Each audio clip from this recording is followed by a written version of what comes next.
আমি গিয়ে দেখি আমার তাহির, আমার কলিজার টুকরা, আমার নয়নের মণি, সে শুয়ে শুয়ে কোরআন তেলাওয়াত করছে, জিকির করছে। আমাকে দেখে সে আমার হাত বাড়িয়ে দিল এবং হাতখানা চেপে শক্ত করে চেপে ধরল। আমাকে একটা মিনিটও সময় দিল না আমার তাহিরের সাথে একটা কথা বলতে। বলল, আপনি এই মুহূর্তে উঠে যান, ট্রেসার আসছে, অক্সিজেন আসছে, আমরা ওটিতে নিয়ে যাব। আমি শহীদ আব্দুল্লাহ আল তাহিরের আম্মু। স্মৃতি কখনো ভোলা যায় না। দেওয়াল এখন মুছে যায়, যে কোনো অনুষ্ঠান সেটা আর থাকে না, হয়তো একদিন সেটা মিলিয়ে যায়, কিন্তু স্মৃতি কখনো ভোলা যায় না।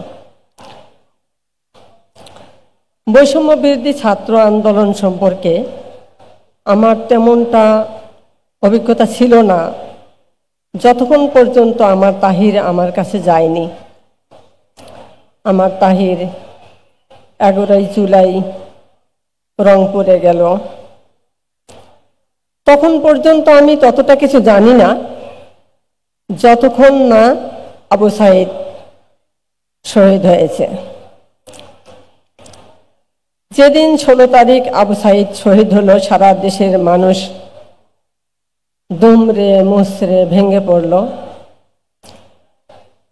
আমার তাহিরকে তখন এই বৈষম্য বিরোধী ছাত্র আন্দোলনের মূল বিষয়টা সম্পর্কে আমি ওর কাছে জানতে চাইলাম।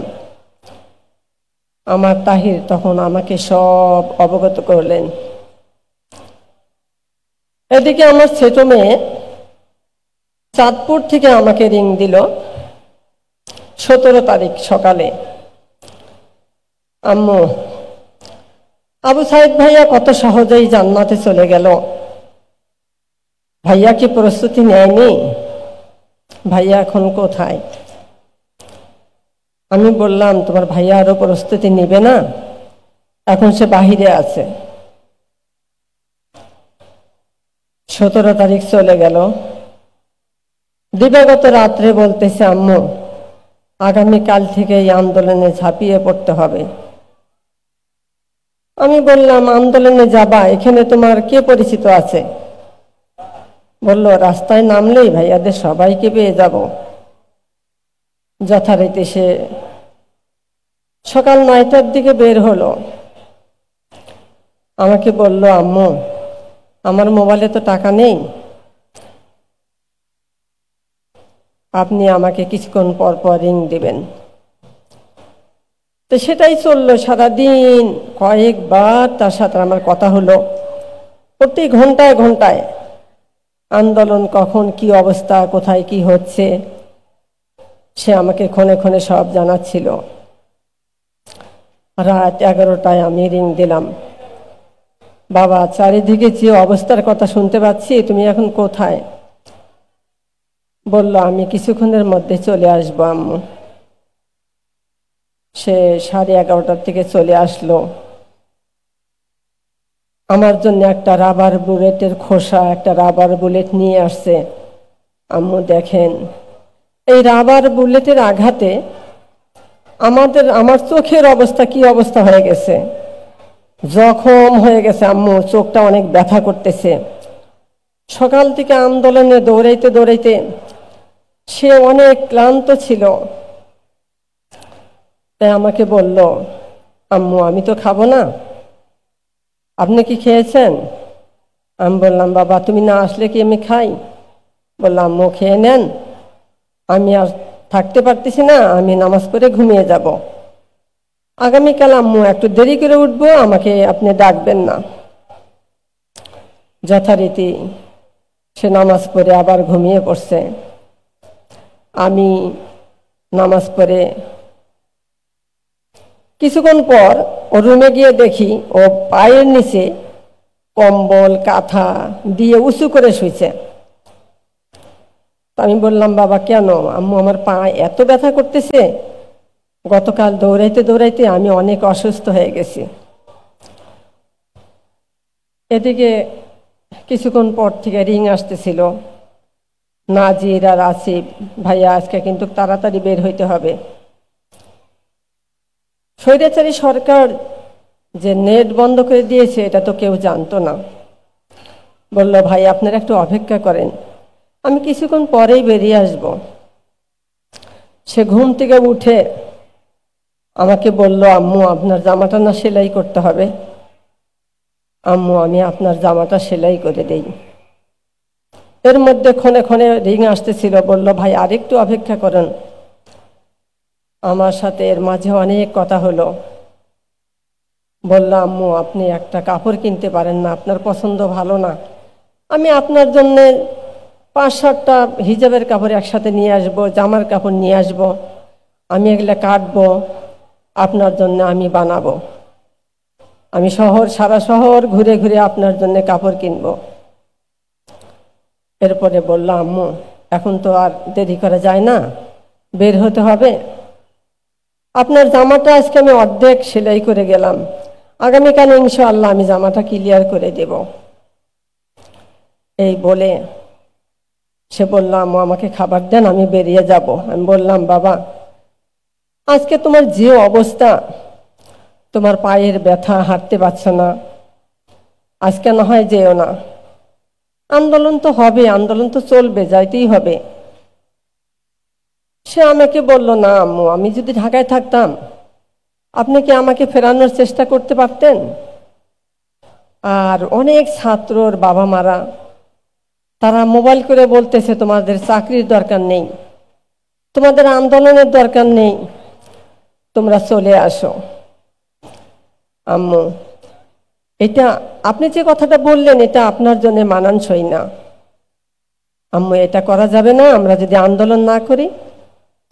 এই স্বৈরাচার সরকারের পতন হবে কিভাবে আম্মু?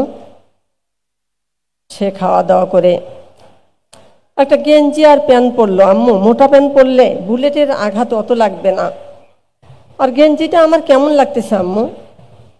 বললাম যে ভালোই তো লাগতেছে।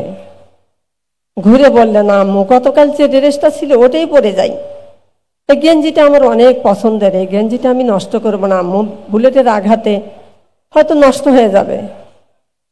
সে আবার ঘুরে সে আগের গতকাল যে প্যান্ট শার্ট পরে গেছে সে ওই প্যান্ট শার্টটাই আবার পরলো। বলল, আম্মু আমরা যদি না জাগি মা কেমনে সকাল হবে? তোমার ছেলে উঠলে মা গো রাত হবে। তবে গতকাল আপনি রিং দিয়েছেন, আজকে আমি আপনার সাথে কথা বলবো।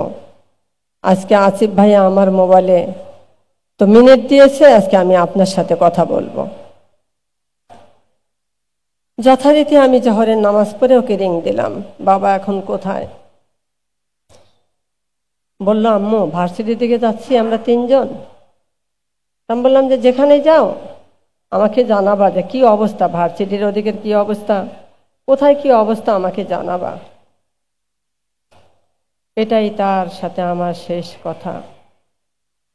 আমি তাকে আর রিং দেইনি, অথচ গতকাল 18 তারিখে আমি তাকে নাহলে 10 বার রিং দিয়েছি, আমি 19 তারিখে তার আর একবারও তাকে রিং দেইনি।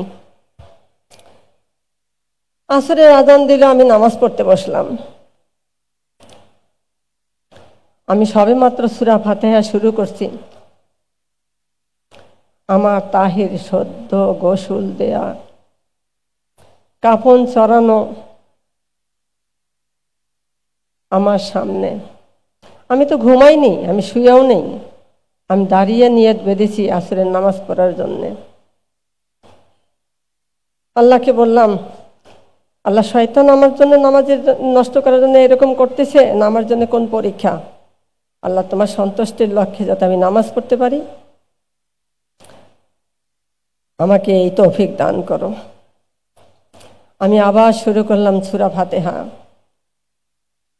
আমার তাহিরের মুখখানা সদ্য গোসল দেওয়া পানি, চুল বেয়ে বেয়ে পড়তেছে, আমার সামনে জল জল করতেছে। আমি বললাম, আল্লাহ এ কোন পরীক্ষা? আমার মনের অজান্তেই আমি বলে ফেললাম, আল্লাহ আমার তাহির আন্দোলনে গেছে গুলিবিদ্ধ হবে, শহীদ হবে, হাসি মুখে বিদায় দিব, আল্লাহ তুমি আমাকে ধৈর্য ধরার তৌফিক দাও। এটা বলে আমার তাহিরের স্মৃতি সামনে নিয়েই আমি আসরের নামাজ শেষ করলাম। ওখানেই নামাজের মুসল্লায় বসেই আমি রিং দিলাম। আমার রিং রিসিভ হলো না। ওপাশ থেকে আর একটা রিং আসলো, রিসিভ করলাম। আসিফ আমাকে বলল, আন্টি ভাইয়া গুলিবিদ্ধ, আপনি মেডিকেলে চলে আসেন। আমি শান্তভাবেই বললাম, বাবা আমার তাহির কি আছে না নেই? বলল, আন্টি আপনি ধৈর্য ধারণ করুন, ভাইয়া আমাদেরকে সাহস দিচ্ছে, আমাদেরকে বলতেছে ভাই আপনারা এত অস্থির হয়েছেন কেন? আপনারা ধৈর্য ধারণ করুন, আল্লাহকে ডাকুন, আল্লাহর উপর ভরসা করুন। কেন আপনি কান্নাকাটি করতেছেন? আপনি হাসপাতালে আসলেই ভাইয়া অনেক আরো সাহস পাবে আপনাকে দেখলে, যেহেতু প্রিয় সন্তান আমার আপনার। আমি সাথে সাথে বোরখা পরে চলে গেলাম হাসপাতালে। নিচে জরুরি বিভাগে দেখি নাজির দাঁড়িয়ে আছে আমাকে রিসিভ করার জন্য। আমাকে এসে তাড়াতাড়ি ধরে বলল, আন্টি শান্ত থাকুন, আপনি যদি ভেঙে পড়েন তাহলে তো ভাইয়া আপনাকে দেখলে আরো ভেঙে পড়বে। আন্টি আপনি ধৈর্য ধারণ করবেন, ভাইয়ার কাছে গেলে অনেক শান্ত থাকবেন। আমি গিয়ে দেখি আমার তাহির, আমার কলিজার টুকরা, আমার নয়নের মণি, সে শুয়ে শুয়ে কোরআন তেলাওয়াত করছে, জিকির করছে। আমাকে দেখেই সে আমার হাত বাড়িয়ে দিল এবং হাতখানা চেপে শক্ত করে চেপে ধরল। আমাকে একটা মিনিটও সময় দিল না আমার তাহিরের সাথে একটা কথা বলতে। বলল, আপনি এই মুহূর্তে উঠে যান, ট্রেসার আসছে, অক্সিজেন আসছে, আমরা ওটিতে নিয়ে যাব। আরো কত স্মৃতি, যে সন্তানকে লালন পালন করেছি। আমার তাহির ছিল একজন অমায়িক ব্যবহারে, শান্ত, ভদ্র, নম্র। তার কথায়, তার ব্যবহারে মানুষ তার প্রতি এত মুগ্ধ ছিল। সে ছিল আমার একজন নয়ন জুড়ানো সন্তান। তার আমল, আখলাক, তার সবই ছিল আমার নয়ন জুড়ানোর মতো। তাই আল্লাহ তাকে পছন্দ করেছে। মাঝে মাঝে মনে হয়, আল্লাহ তুমি আমাকেও ওই আন্দোলনে শরিক করতে এবং আমার তাহিরের সাথে আমাকেও তুমি শাহাদাতের পেয়ালা পান করে আমার তাহিরের সাথে সঙ্গেই আমাকে নিয়ে যেতে। তখন যদিও আমি স্বয়ং আল্লাহ এবং আল্লাহ রাসূলকে আমি যখন হাসপাতালে গেছি, আমি স্বয়ং আল্লাহ এবং আল্লাহ রাসূলকে স্পষ্ট দেখতে পাইছি, কিন্তু এখন আর তার স্মৃতিকে আমি, যতই দিন যাচ্ছে তার শূন্যতা আমার মাঝে বেড়েই চলেছে। আপনারা দোয়া করবেন আমি যেন আমার তাহিরের স্মৃতিকে নিয়েই বাকিতে জীবন যেন পার করতে পারি।